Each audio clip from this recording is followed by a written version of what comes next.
Hello भैया, अरे नमस्ते, प्रणाम, राधे राधे। का हाल बा आप सबके? जैसन भी हो जाए कमेंट में जरूर बतावत जाए। और आज हम बहुत खुश हई, बहुत खुश हई।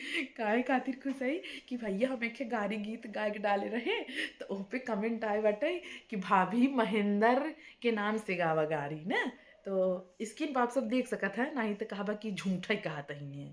तो हम भैया सोचत हई कि आज एक तड़कता भड़कता गारी गीत आप सबके सुनाई दई। हमें सबकर नाम लेके गरिया आवाज हम जिहिन के नाम मन में हमारे आ जाए तिहिन के नाम लेके गरिया आई, ठीक। तो आप सब जो है ऐसे मेरे वीडियो में बना रह जा, अपन अपन प्यार आशीर्वाद देत जाया। और गीत कैसन लागे कमेंट में जरूर बता जाया, लेकिन पहले वीडियो में बना रहा गीत ये हमारे पूरा सुन ले जाया, तब जवन है। नहीं तो ऐसे भाग जावा लुक पधीना। हाँ, बड़ा मेहनत लागत वीडियो ना बनवाए में, ऐसे ना बन जाता है। तनी मुहाई जा, काफी मेहनत करी तो भैया हरे। हाँ तो चला हम गीत सुनावत है। तनी हट जा, तनी हट जा मुरारी भरब गगरी, तनी हट जा। हो तनी हट जा मुरारी भरब गगरी, तनी हट जा। महेंद्र अपने बहिनिया के यारी बोला वही सनकारी, बोला वही ताली पीट के, बोला वही साड़ी खींच के, बोला वही तानी हटी जा। हो तानी हट जा मुरारी भरब गगरी, तानी हटी जा। तानी हट जा मुरारी भरब गगरी, तानी हट जा। अनिल अपने बहिनिया के यारी बोला वही सनकारी, बोला वही ताली पीट के, बोला वही साड़ी खींच के, बोला वही तानी हट जा। हो तानी हट जा मुरारी भरब गगरी, तानी हट जा। तानी हट जा मुरारी भरब गगरी, तानी हट जा।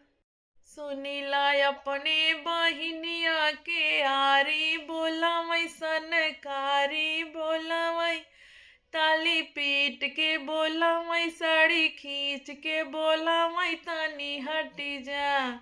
हो तानी हट जा मुरारी भरब गगरी, तानी हट जा। तानी हट जा मुरारी भरब गगरी, तानी हट जा। हरि के साय अपने बहिनिया के यारी बोला वही सनकारी, बोला वही ताली पीट के, बोला वही साड़ी खींच के, बोला वही तानी हट जा। तानी हट जा मुरारी भरब गगरी, तानी हट जा। हो तानी हट जा मुरारी भरब गगरी, तानी हट जा।